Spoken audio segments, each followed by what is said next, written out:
We're back and we're talking roller derby with Tonic and Dottie from the Albany All-Stars roller derby team. Now, you were saying before we went to the break that this really is, it's a do-it-yourself thing, that you guys are really doing it all on your own. You're putting the money in and you're promoting yourselves.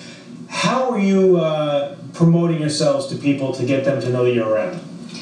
We do a lot of hardcore, just pounding the pavement kind of promotion. So we have girls go out and flyer events. We do a lot of web promotion. We do a lot of social web networking sites. Really just trying to get our name out there and have people associate, oh, Albany All-Stars, that means roller derby, and it's kind of cool. Run through me too. Now, you said how many you said there's 2 teams in your league here. Mm-hmm. So how many people are we talking are involved in this? And run me through your season and what you're doing during the season. Sure.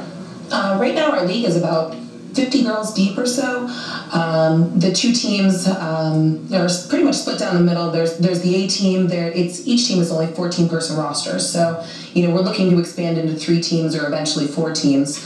Right now our season, this season we're about 4 games in. Next weekend is actually our 5th game of the season.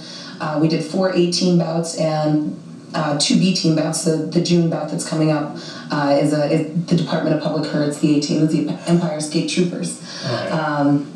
So you said you run basically January to June. So you're kind of coming up on the end. And what do you do the rest of the year?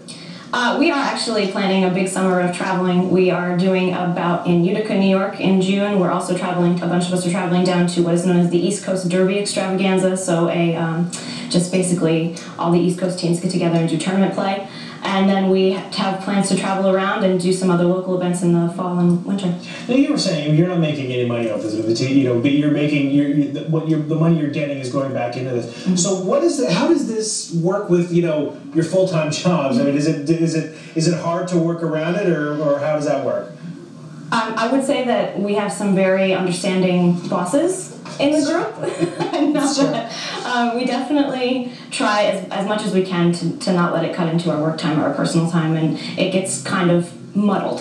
Well, I imagine there's got to be a lot of practice. Mm-hmm. There's a lot of other things. We practice 3 times a week, 2 hours per evening, Tuesday, Thursday, Sunday. Mm-hmm. So yeah, it's tough because I have one of those jobs that I can't always leave work at 6 o'clock to go to practice, and sometimes you got to manage to balance one with the other. What do you think? I mean, do you think that people are surprised? I mean, no offense. I mean, I look at you. You're kind of a small girl. I mean, you're thinking that it would be you might get pushed around a lot. I mean, wouldn't necessarily look at you as a roller derby person. But what do you think people are surprised by? What do you think people don't understand about this that when you tell them, they're like, oh, okay.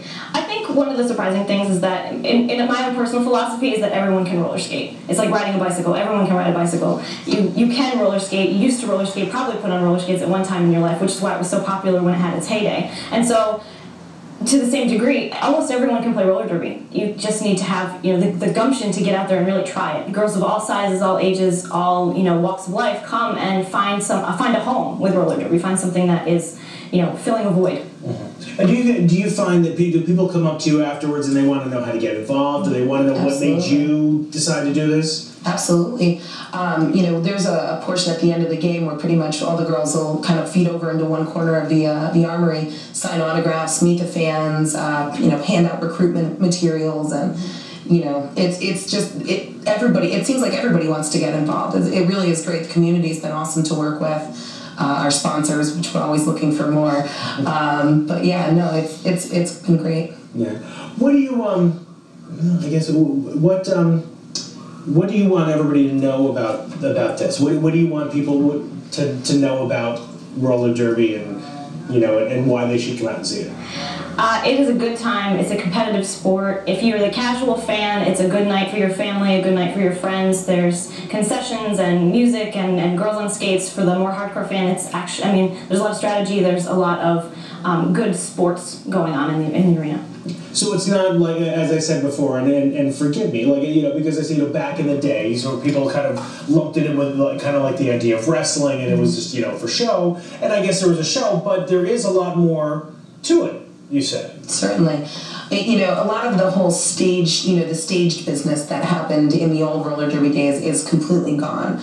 The focus is on the athleticism and actually training and learning the sport and learning the strategies, as opposed to, you know, elbowing the girl next to you and laying her out. You know, it's definitely, it's quite different if you were to compare the two, let alone the fact that it's bank track versus what we play now, which is flat track. All right.